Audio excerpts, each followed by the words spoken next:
The security footage showed everything. My brother didn't know that when he knocked on my door at 6 in the morning, standing in the hallway of my building with my parents flanking him like bodyguards, that the camera mounted above the elevator had already been recording for 3 minutes. I watched the whole thing play out on my phone screen from inside my apartment.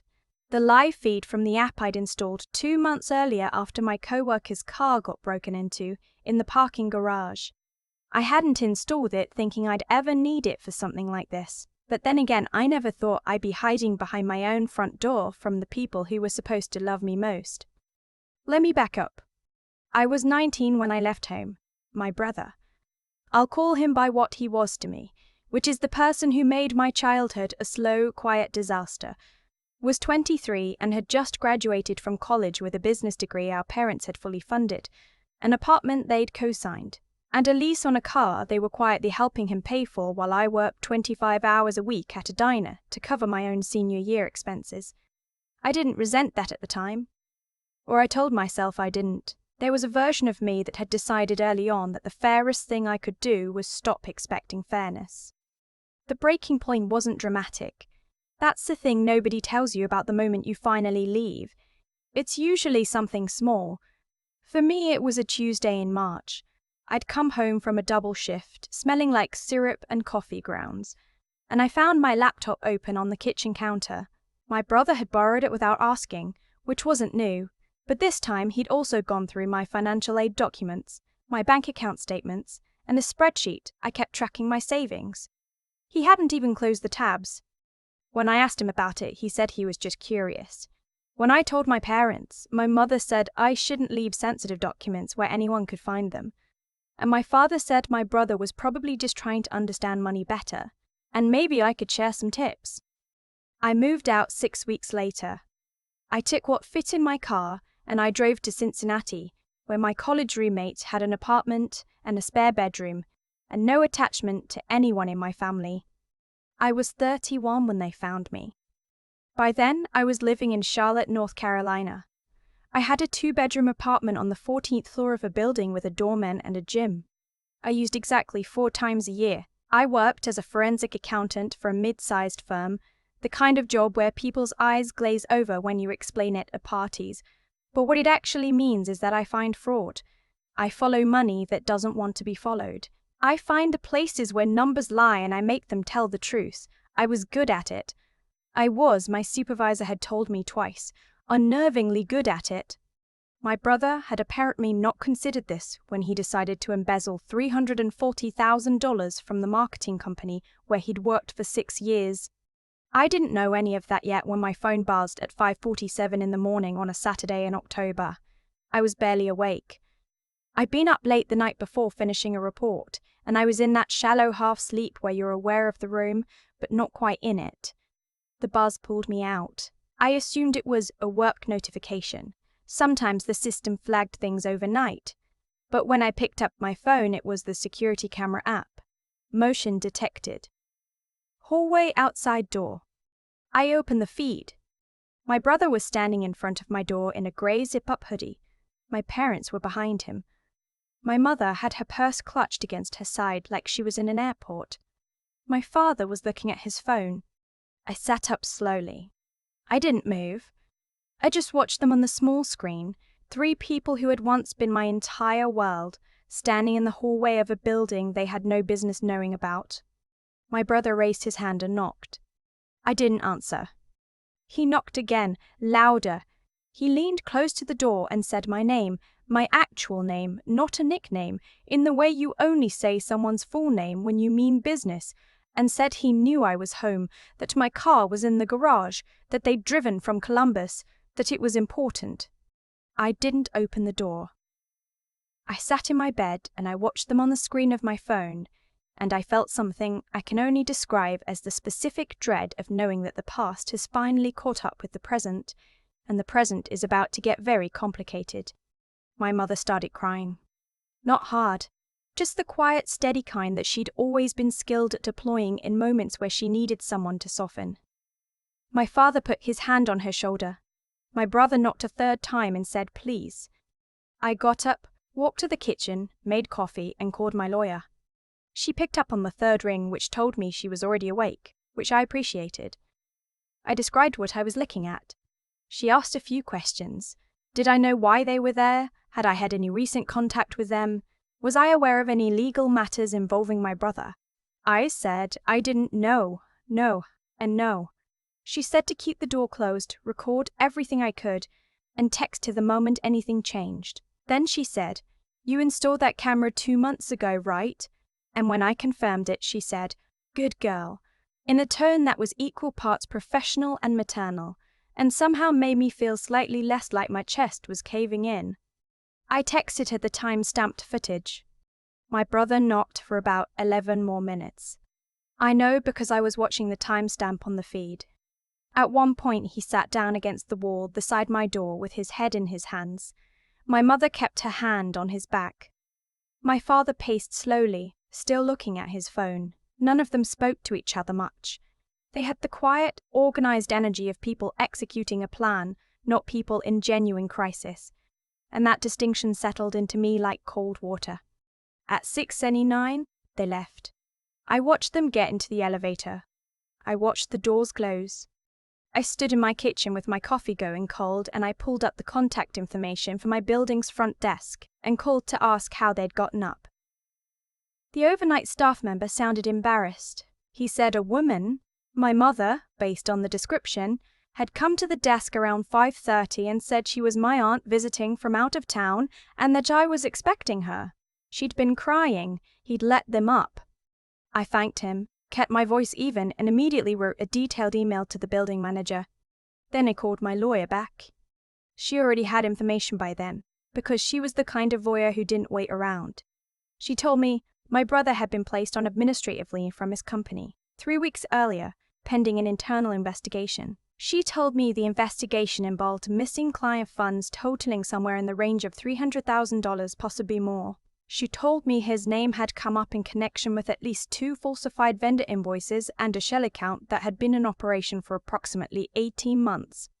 I set my coffee mug down very carefully on the counter. She said, "I think you know what they wanted." I did know. I know the architecture of this kind of thing better than most people because I spend my professional life mapping it. Someone who has done what my brother appeared to have done needs one of a limited number of things to avoid prosecution. They need the evidence to disappear, or they need someone credible to provide an alternative explanation for where the money went, or they need someone on the inside of the investigation to muddy the water.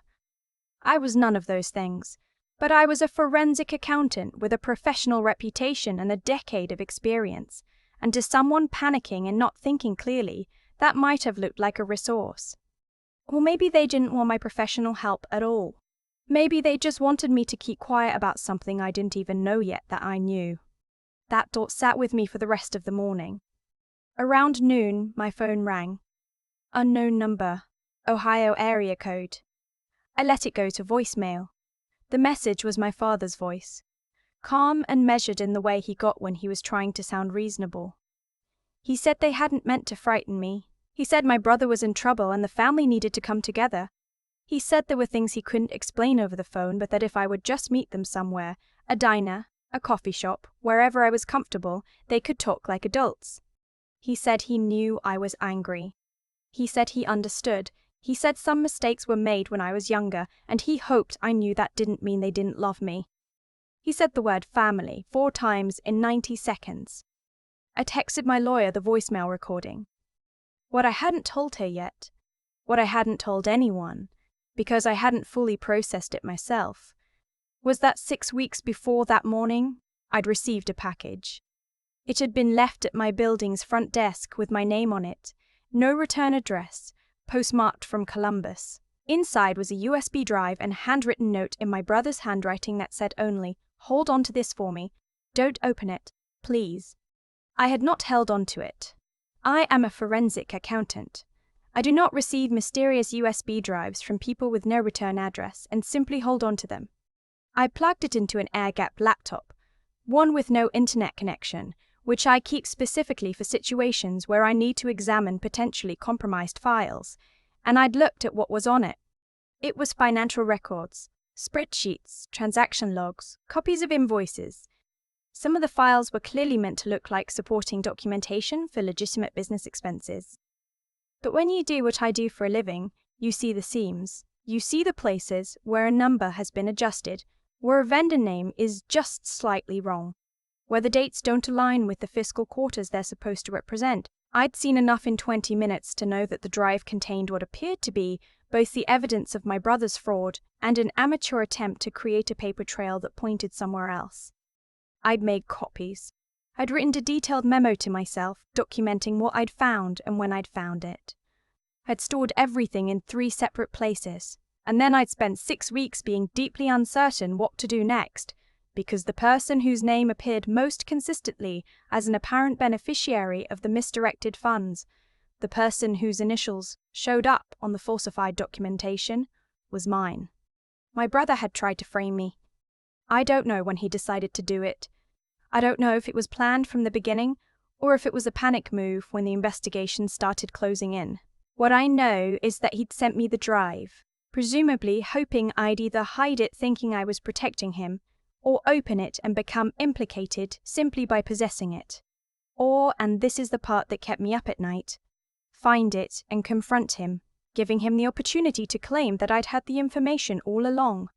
Any of those outcomes probably looked better to him than what actually happened, which was that I documented everything, secured my own records, and said nothing until I understood what I was looking at. My lawyer, when I finally told her about the drive that afternoon, was quiet for a long moment. Then she said, "You documented the moment you received it?" I said yes. The building's front desk had a log. There was a timestamp. The package was on camera being dropped off. She said, "And you have records showing you opened it on an air-gapped machine?" I said yes. I had photographs of the setup and a written log I'd created the same day. She said, "Okay, I need you to send me everything." I did. While I was doing it, my phone buzzed again. The camera app. Motion in the hallway. My brother was back. Alone this time. He stood outside my door for a long moment without knocking. Just stood there. I watched him on the screen. He looked different than he had that morning. Smaller somehow. Less organized. He had his hand shoved into the front pocket of his hoodie, and he was looking at the floor. Then he looked directly at the camera. He knew it was there. He looked at it for a few seconds, and then he took a breath, and he said, quietly, like he knew I was watching, "I know you already found it. I know what you do, I need you to not say anything. I know I don't have the right to ask that. I know." He stood there for another minute. Then he said, "They don't know what's on it. They think I just need you to vouch for my character or something. They don't know the details. I did that on my own." He left. I sat with that for a while. The fact that he'd tried to use me as a fallback plan. The fact that he'd done it without telling our parents, which meant some part of him knew it was indefensible enough that he hadn't wanted witnesses. The fact that he'd come back alone without them and said, "I know I don't have the right to ask." There's a vision of me. Maybe the version that existed before I drove away from Columbus, with a car full of everything I owned, who might have found something to hold on to in that. Some thread of the bond we'd had when we were small, before everything calcified into what it became. Before the borrowed laptop and the open financial aid documents and 12 years of my parents' careful, consistent, loving preference for their son over their daughter. I'm not that version of me anymore. 3 days later, I had a call with the company's legal team. My lawyer was present. I provided the drive, my documentation, my timeline, and my professional assessment of the financial records. I was very clear that I had no knowledge of any of the activity prior to receiving the package. The timestamps, the building logs, and the air-gapped machine records all supported this. My own financial records, which I provided voluntarily and which were extraordinarily clean, because I am a forensic accountant and I am not careless with money, made it clear that nothing on that drive had ever touched my accounts. My brother was arrested 6 weeks later. My parents called me the night before the arraignment. My father this time. He didn't bother with the reasonable voice. He said I had destroyed the family. He said blood was supposed to mean something. He said my brother had made mistakes, but I had made a choice, and choices like the one I'd made couldn't be undone. I let him finish. Then I said, "He tried to put my name on his fraud. You're calling me?" My father didn't say anything for a moment. Then he said he was sure there was an explanation. I said, I'm sure there is too. He can offer it in court. I hung up. I don't think about them the way I used to. There was a long period of my life where they lived rent-free in some back room of my mind, where I'd be driving or showering or sitting in a meeting and suddenly find myself relitigating some moment from childhood, trying to figure out when exactly the scale had tipped, when I'd stopped being a daughter and become a supporting character in my brother's story. I spent years being angry about it. Then I spent years being sad. Then one day I realized I'd gone 3 weeks without thinking about any of them at all. And something in me that had been braced for a very long time finally went quiet. My lawyer told me the investigation ultimately uncovered just under $380,000 in misdirected funds across 4 years. The attempt to implicate me was noted in the prosecution's documentation as an aggravating factor. I don't know what the sentence was. I didn't follow the case after my involvement ended. I updated my building's security protocols. I sent the overnight staff member who'd let them up a very calm, detailed email about guest verification procedures, copied to the building manager, and the policy changed within a week. Small win, but it felt like one. The camera's still up. I have 3 of them now: the hallway, the parking garage level, the lobby feed from the app the building uses. I'm not paranoid. I'm just someone who understands that documentation is not suspicion. Documentation is simply what it looks like when you decide to trust yourself enough to keep receipts. My brother knew what I did for a living. He sent me a drive full of evidence anyway, probably because he was desperate and out of options, and I was, after all, still family. Still someone who might, in a moment of misplaced loyalty, choose him over the truth. He was wrong about that. He'd been wrong about that for a very long time, even if neither of us had known it until October, when 3 people stood in a hallway on a Saturday morning and a camera recorded all of it, quiet and steady, and entirely indifferent to whatever story anyone had planned to tell. The drive is still in my possession, copies of it anyway, in 3 separate places. My lawyer has one, my firm's secure server has one.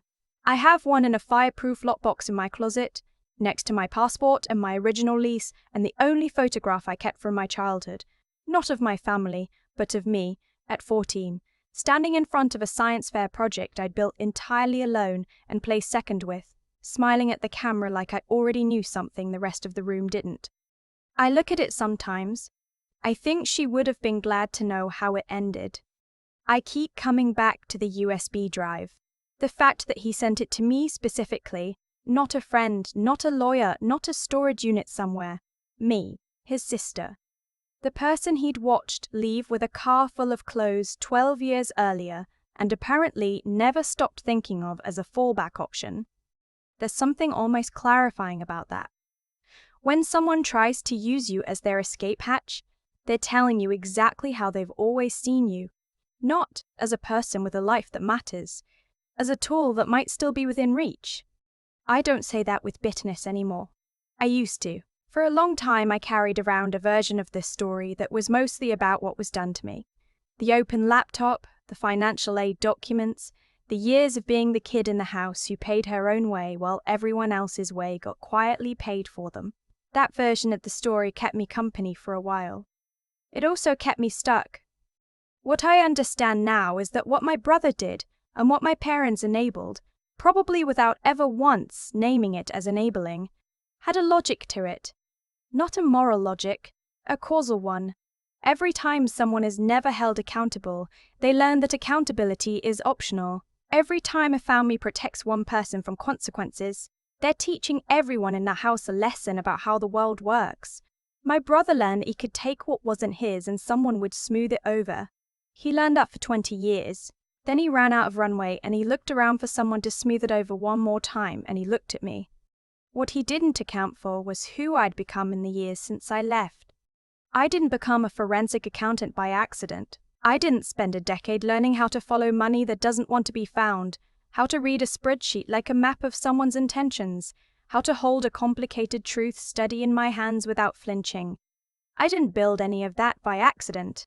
I built it because I left a house where the truth was negotiable, and I decided, somewhere on that drive to Cincinnati at 19, that I was going to live differently. that I was going to be someone who knew exactly where things stood. That's not righteousness. That's just what it looks like when you decide that honesty, with yourself first, and then with everyone else, is the only version of your life you can actually respect. When he came back alone and stood outside my door and said, "I know I don't have the right to ask," I think part of him understood that too. That he'd had the same choice I had back when the money first started disappearing, and he'd made a different one. Choices like that don't stay quiet. They compound. They build a structure around you, and eventually you're living inside the thing you built, and the walls are very close. I think about that 14-year-old in the photograph sometimes.